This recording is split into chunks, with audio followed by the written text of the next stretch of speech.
On this episode of AV Week, Harman's doing some adjusting to their upper management. Microsoft has been granted an interesting patent. And what's the best use for mobile and soundboards? All that and more.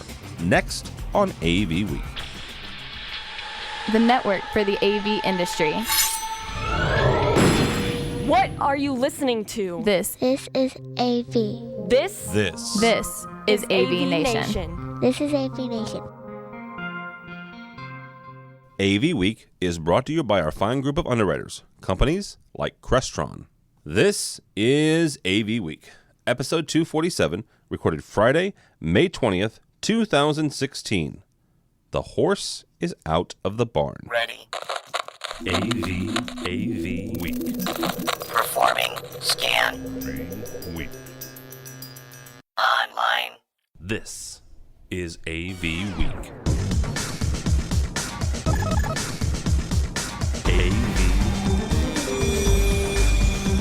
AV Week. This is AV Week, your weekly wrap-up of audio-visual news and information. My name is Tim Albright. Good afternoon. Welcome. I am your host. With us this week, first and foremost, what the heck? Well, I'm going to start with one of my underwriters because he's a nice guy and he gives me money. His name is John Greene. That's not why, and I'll explain in a second. From Advanced AV, how are you, sir? Wonderful day. Wonderful spring day finally in Philadelphia. Very nice. I actually got to go to Philly for the first time a couple weeks ago. It was very nice. So, yes. Also with us, he doesn't give me money, but he gives me time, which is just as equally important. His name is Harry Mead. He's part of my booth team. Hello. How are you, sir?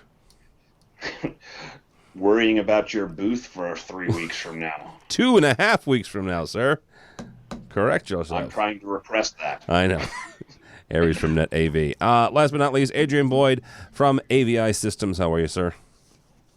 I am doing very, very well. I'm very well, yes. Actually, Adrian is... I'm also excited I'm going to InfoComm. Yay, InfoComm! Yay! Yes. And here's something to let all the AV tweeps know. There's going to be a Get Along t-shirt. So if you have someone you need to get along with, we'll have a shirt for you to wear. Keep that away from me. There's only one person that doesn't like, well, there's a dozen people, but anyhow. I don't think all the ultimate goal is to get Crestron and AMX in the same shirt. Oh, good luck with that. You're going to do like Randy Klein and Sean Robinson in the same shirt? Could you imagine? We should do that and do like charity or something for that. It'd be a lot of money. I'm just going to put that out there right now. I mentioned real quickly, and I don't spend a whole lot of time. I probably don't spend as much time on this. My accountants tell me I don't. We're underwriting. We have underwriters. We don't have sponsors, advertisers, or what. But John is one of them. If you want more information about that, you can go to avnation.tv /underwriting. Harry mentioned InfoComm. Holy crap! Week and a half away. 2.5 weeks away. Sure.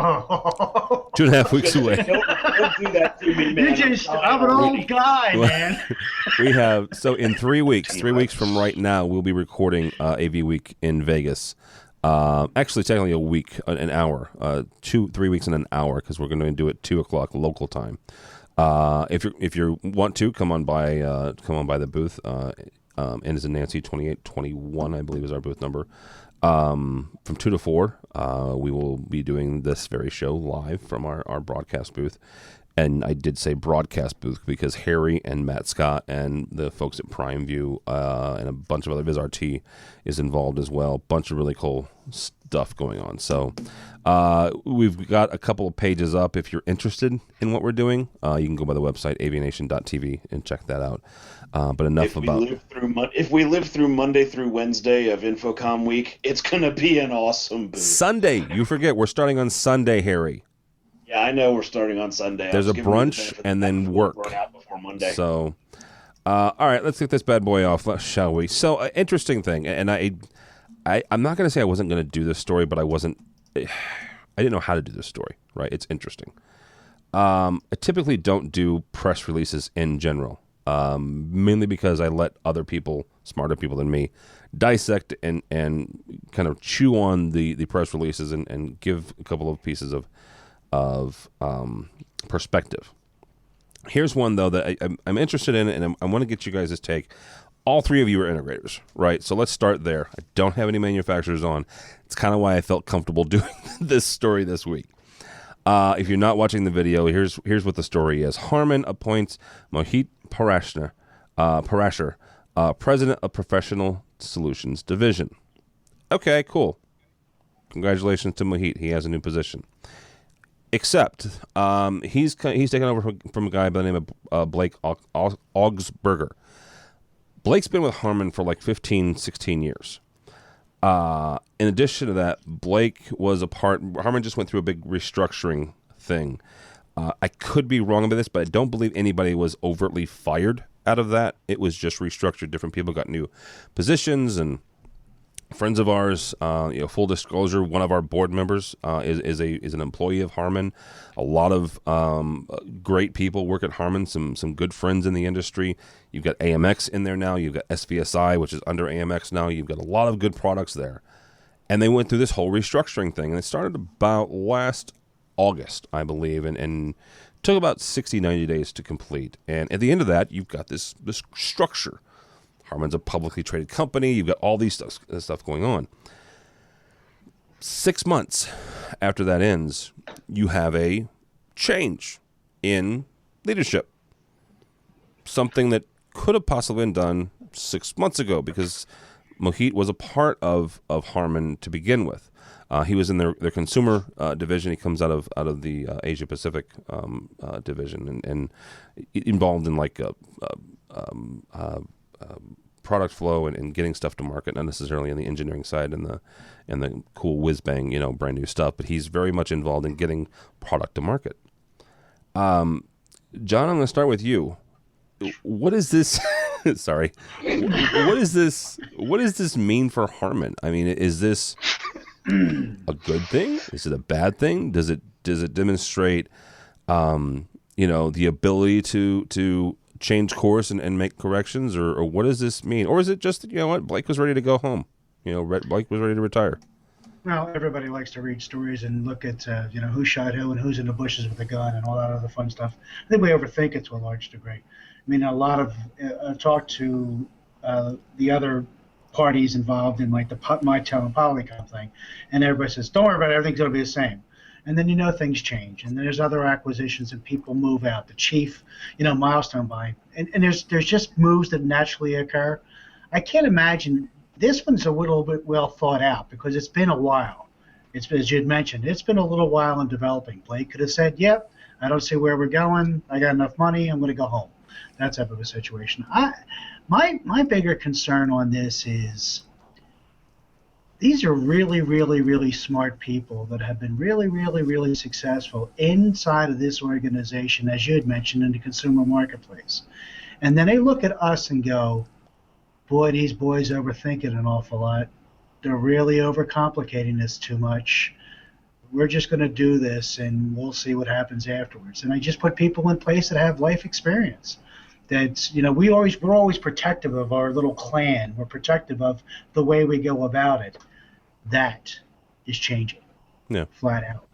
All right, Harry, from your standpoint, I mean, this is obviously probably not going to change the products that you deal with on a daily basis. But looking at it as Harman as a company as a whole, and the Pro Division specifically, because that's what we cover on this show.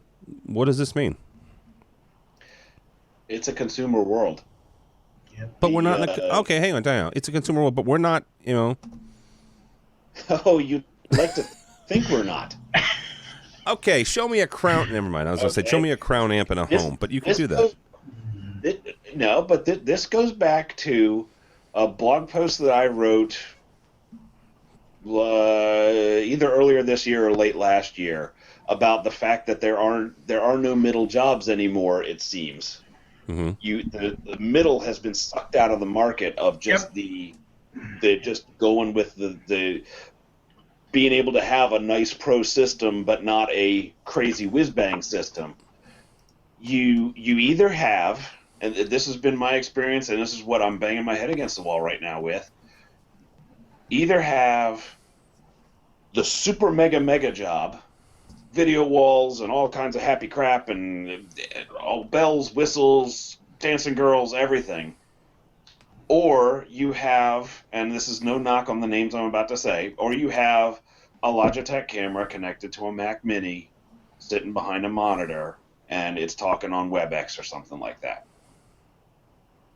And and the middle ground has just fallen out from underneath us. And if you're sitting there playing in this market, you've got to either be able to run with the big boys and get some of these decent sized systems, or you're going to be stuck doing these little guys all day long, every day, wanting to stab your eyes out. Yeah, and the other thing is, and I agree with you, Harry. The technology has met it, though. That's what's been the cause. Absolutely. It's a direct line, and I'm going to make a stupid thing because it'd be associated to Harman. Man, the audio in my car is rock and roll, city hall. It is great. I go to my boardroom and it's like, oh, that hurts. Well, that's also a difference in what people want, though, isn't it? If I was a CEO, I would want rock and roll, yes, but but if you're gonna get in your car, there is this quiet expectation that you're gonna turn your radio on and you're gonna set the user interface once, and it's gonna be, oh wait, you can memorize it so that when your daughter goes in and she switches the radio station and goes to the highs, it's ready to go. We don't do that, and again, I'll go back to my stipulation about it from the very beginning. These people at Harman that have been providing the solution in just a little bit of a different environment look at us and going, why are you overthinking this? Because the technology is here. Yeah. That's the concern that I have. I really do. Where do we add the value? I was going to say, real quick, along that same point, it doesn't take us to do a Logitech camera with a Mac Mini and a monitor. IT can do that. The IT guys can do that without us being there. Again, another symptom of just because, again, an IT department that can do it. What's worse is an end user can do it. Okay. Exactly. Go ahead. I'm sorry. Go ahead. What's more troubling is when you get it's the scalability of cost, Yes. right? It's when you have end users that their education level is based on what they see at the big box stores, right? So they're hammering us on prices, but they have the unrealistic budget. And I struggle with this all day long working with sales team members is, they want all the bells and whistles, but at the same time, their budget only stipulates the Logitech camera and the Mac Mini. And trying to set that expectation is becoming a real frustration. Finding that middle ground technology that it's not the whiz-bang system, it's not the low-end system, but it's just right, is becoming harder and harder to do with technology. But, if we pivot this back to Harman and we look at, Mohit's background. It's all consumer. It's all consumer, but it's the Asian market. So what is Harman? What are they seeing? Because Harman's got a lot of real smart people, and they're forecasting things like most of these companies do longer than 6 months. So what are they seeing on the horizon in their forecasting in the Asian market versus North American market, and then what's going through? And when you start looking at the acquisitions Harman has made in the last, I would say, 4 years. You see all these pieces put together. I would not be surprised in maybe the next year or two that Harman starts putting out these completely self-contained package systems that, everything's done. Here's your boardroom. Yeah. It's got the switch, it's got the audio, it's got the amplifier, it's got the programming, and it's all done, ready to go. And what is somebody doing? They're slapping a display on the wall and plugging it in. That's again, if I were to answer your question, what are they seeing in Asia? They're looking at wireless and mobility. What you just described was an iPhone. Okay, I can have my audio, I can have my meeting, I can have my communications, I can get my work done. Oh no. So we got to make it bigger. We got to make it a little bit more flexible. We got to make it a little bit more friendly to the generation that's leaving that space. Well, Asia is, they're millennials. Their technology is millennial. It's not. That's what they drive towards. I don't think that China has had an opportunity to go and build old, rusty systems. They're doing it. You know what I mean? They're doing it mobile-wise. Well, and there's two things here with that, and I agree with actually a combination of both of you guys. Where you got to pick him or me. It's a combination. Here's what Harman That shirt's going to come into play real quick. It really is. Infocom, a year ago, said by 2016, the U.S. would no longer be the number one AV market in the world. A year ago, they said this, right? So, to Adrian's point, I'm not overly surprised that someone who's come out of that market is now leading the pro division. I am a little surprised about the consumer part, right? But you guys have made some really good points about that. John, to your point, they are just all these plug-and-play systems where the reason that Infocom is saying that the Asia Pacific and India and China specifically in the Asia Pacific market is coming online as the number one AV market is their IT infrastructure and this growing middle class. Yes. But it's that IT part, right? Yeah, it's and you spoke to it much better than I did, but that is exactly the reason. I mean, they're not building telephone systems. You know what I mean? They're building nodes and networks to get it done. Yep. All right. Well, I mean, look at everybody's all high on IoT and BYOD and all these other alphabet soups. They all spell us with no J-O-B. Yes, I can sense that too, and I can feel that, but I disagree. I still think that there's a real valuable add that we bring. And we've had this conversation numerous times over numerous podcasts where our end users are going to Google and have a lot of the information. They're still looking for a trusted advisor. Yes. They're getting to 90%, they're getting to 95%, and they need the comfort and they need somebody to walk the journey with them still.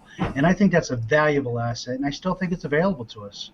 I can personally say we have customers that are both ways. We have customers that use us as a valuable asset to help them plan, and we have customers that bring us a Google price list. Right. Well, and that's our decision as to who to go with. We recently had a customer that brought us in because they were unhappy with the vendor. We had a full-blown, I brought a team of 6, talked about capabilities. They liked what we said. We offered a solution that we thought was the right thing for them. And then they went back to the vendor that they didn't like to get a second opinion. We called them up and said, congratulations, we're not working together. Because again, you know, our business model is that we're trying to be a partner with you. We're trying to offer something, and they had their opportunity. They missed that type of thing. So I do think it's still viable. And here's the bigger part. I think that it goes deeper and wider than that. I'm not going to lose revenue. I'm not going to lose profitability. Both are going to go up. Yeah. And here's the other thing is telling a client, you know what, this situation, this opportunity is not right for me. We wish you luck. And give us a call on your next one. You know, that one might be. Yep. So, Yep. All right, real quickly. You guys can tell me I'm silly for asking this question. This is from Innovate on the Net. Apparently, Microsoft has gotten a U.S. patent, for something called, for something called a telepresence experience. They originally filed it in October 2014, but now Microsoft owns the patent for telepresence experience. Quote unquote, it incorporates a display device that presents an image which looks like to be coming from a point located behind the display when paired with another remote display. Each participant can see each other's environment through a glass-like material. Somebody correct me if I'm wrong, but that sounds like telepresence, like video conferencing. Am I missing something here? Where's that spiked piece of wood I need right now? Well, and I know, and my question to you guys is, obviously they can do it, but can they do this? Anybody with a room full of lawyers can do anything at any time for any reason. It's not what I wanted, John. Sorry. What's funny with their how they've kind of I think they're looking more of an augmented reality type environment, because if you click the link in that article, it takes you to the next one. What is it? It's 2 people looking at each other, and one looks like he's being displayed from a Kinect camera. Okay, but it's not. It's there's no VR. There's no glasses. It looks to me, yes, the link that looks a little bit like Kinect, but it's still VTC. No. Yes. Yeah, it's Microsoft being Microsoft. Okay.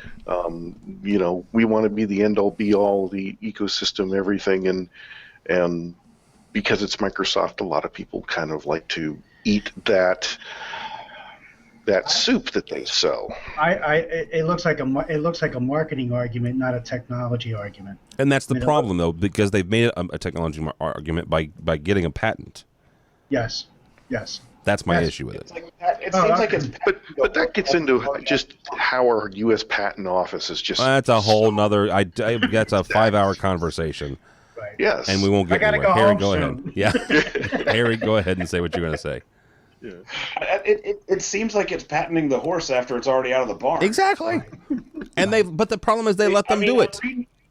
I'm reading this sheet that came with it, and it's like it was written in like 2005.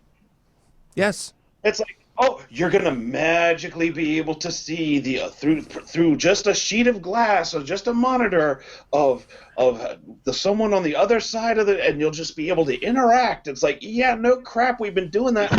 You know what? Here's what I'm going to do. When I get off here, I'm going to call my lawyer, and I'm gonna patent serving up amateur produced video that you serve on a remote server through a website. Right. How cute is that? You're going to actually use the phone? I just sent him an email.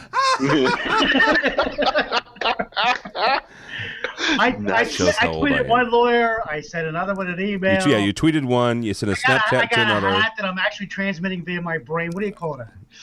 I'm sure somebody has a patent on that one. All right, let's move on. I don't know. All right, so let's talk about interfaces real quick. I was a sound guy in a previous life.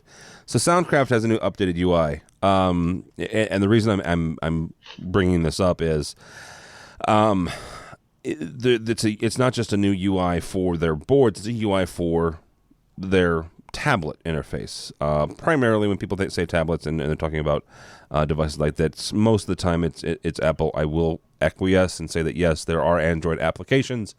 But let's all be honest with ourselves. The vast majority of the market segment does use iPads for things of this nature.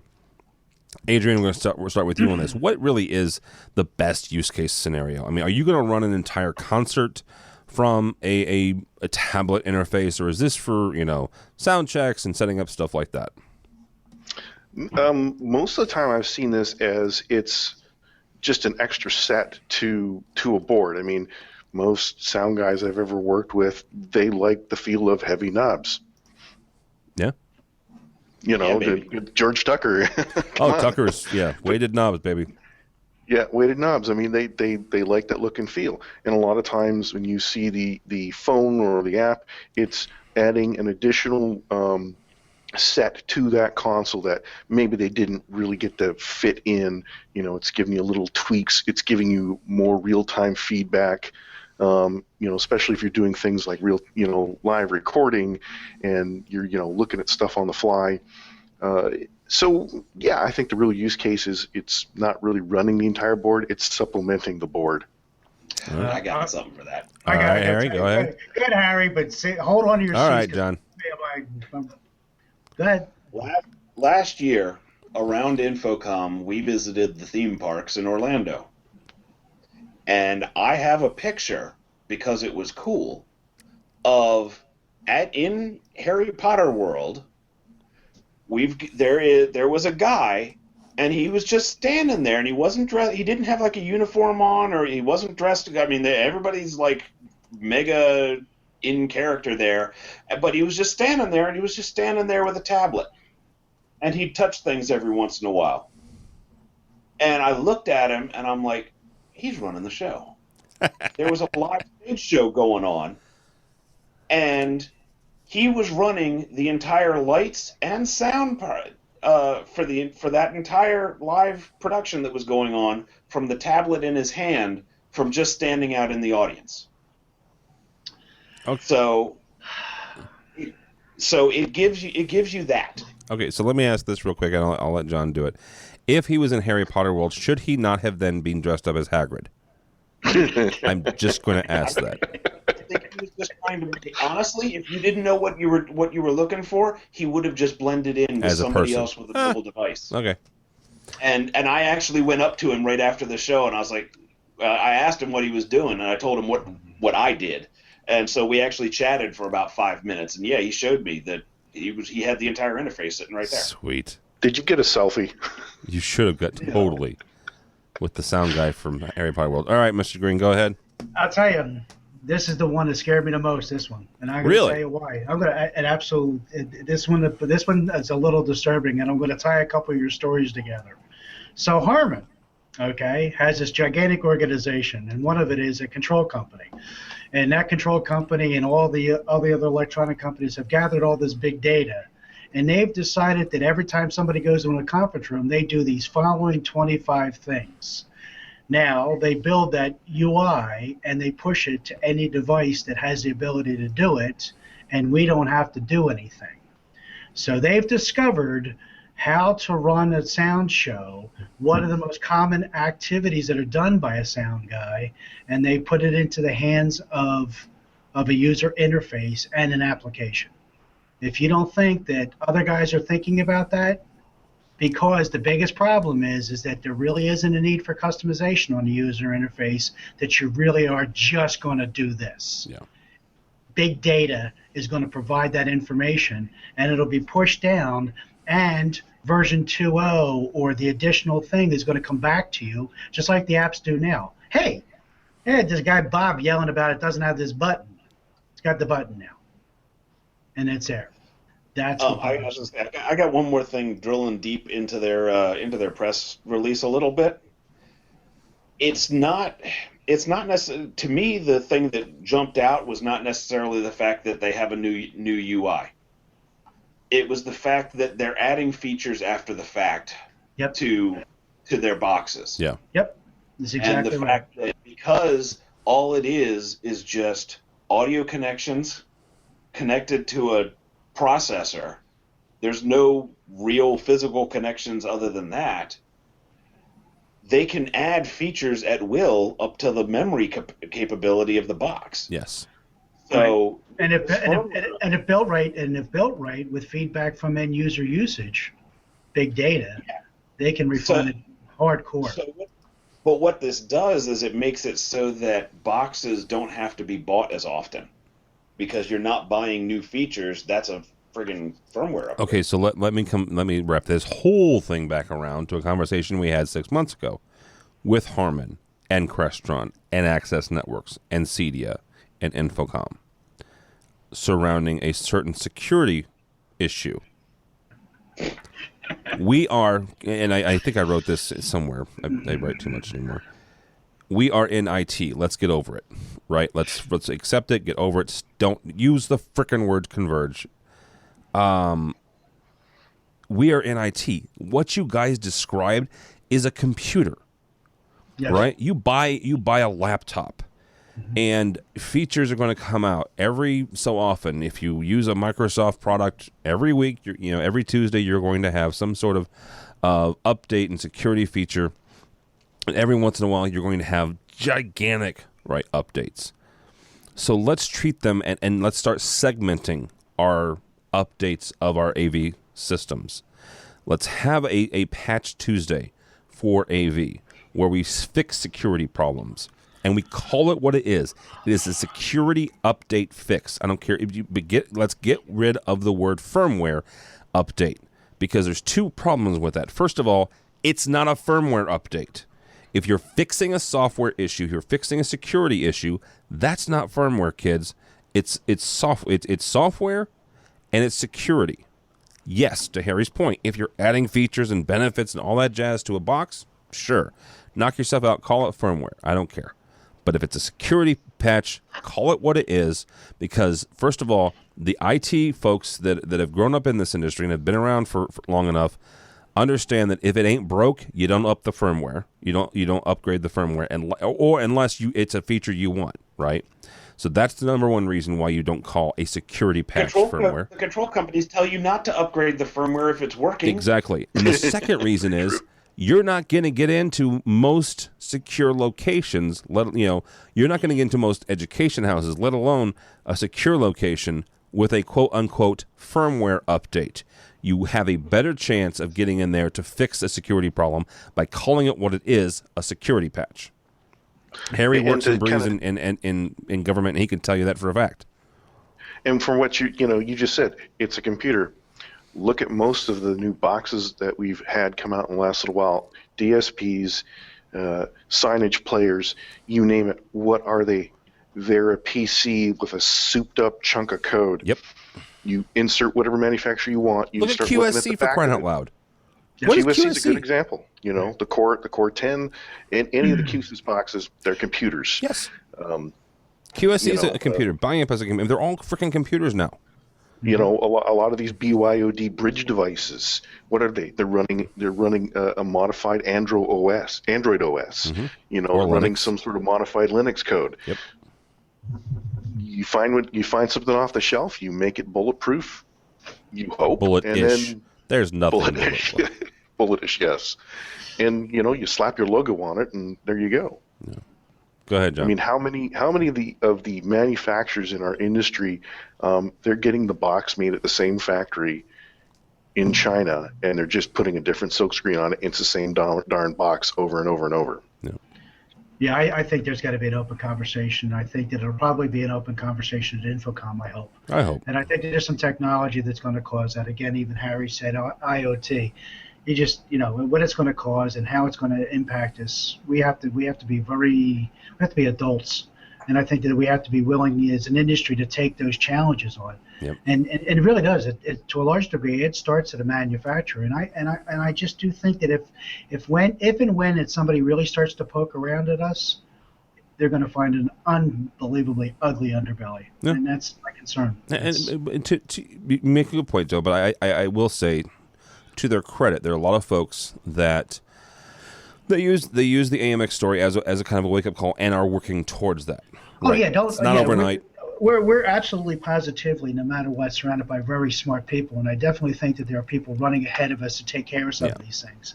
I'm just hoping that the crowd doesn't catch up. Yeah, I agree with that. Well, with AMX, I mean, I remember when that came out, and if you've ever done a Shodan search, plug in Crestron, plug in AMX, plug in Extron, plug in whatever manufacturer in our industry, you'd be quite surprised how many devices just start popping up. Real quickly, say that search again. Shodan. Yes. If you're not familiar with Shodan, go to the website.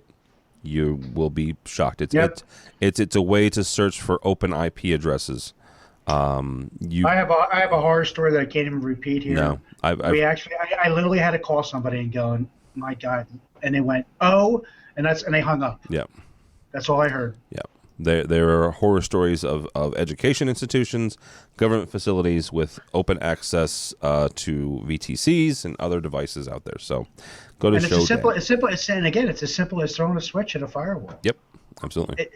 It's regular, identifiable best practices from an IT organization, but an AV guy going, oh, I forgot to close the door. Yeah. All right. We're going to leave you on that positive note. Adrian Boyd, thank you, sir. You're welcome. How do people find you and or AVI Systems? Well, I'm in the AVI Systems St. Louis office. I think AVI's got close to 20 offices around the country. Hey, go Blues! Go Blues! Right? Open, baby. Blues. Yes, the Blues are doing well. They're not my team, but they are doing good. You can find me on Twitter. I'm the AVCAD guy. There's underscores between that, and I'm otherwhere on the web. All right, Mr. Harry Mead, thank you, sir. Thank you for having me on. How do people find you? Well, if you're there the couple of days before the show floor opens, I'll be sweating on the floor of Infocom. It'd be good for your weight loss program. Yeah. What I keep telling myself. I'm with NetAV, but you'll find me occasionally posting blog posts on AVNation and on Twitter at AVGrump, which should tell you that I am not surprised by how this show went. All right, Mr. Greene, thank you, sir. How do people find you and Advanced AV? That's exactly right. At advancedav.com, that's our website. You can always find me at jgreen6, jgreen6 on Twitter, always with my snark and my little bit of attitude. And I will be at Infocom, waiting for the AV tweet up, which, how did you not talk about that? I'm going to talk about a couple of things that we're doing. Okay. So real quickly, that is the industry hug fest for me. It's an interesting party, right?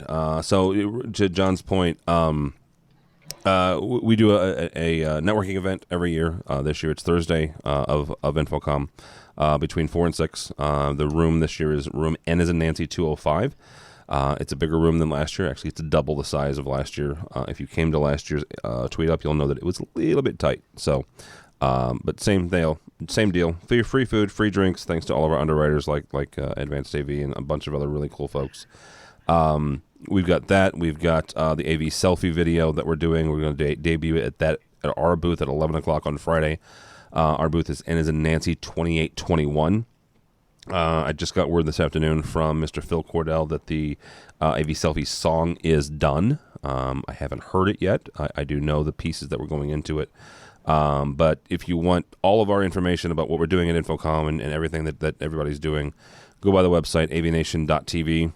Lots of great folks have put that together and done a really good job of that. Harry mentioned we're going to come in on Sunday. If you're running around the show floor beforehand, come by and see us. We'll be in the North Hall trying to put together some Lego pieces, which is our booth. So, but yeah, go by the website, avnation.tv, avnation.tv. Thanks so much for listening. Thanks so much for watching. This has been AV Week.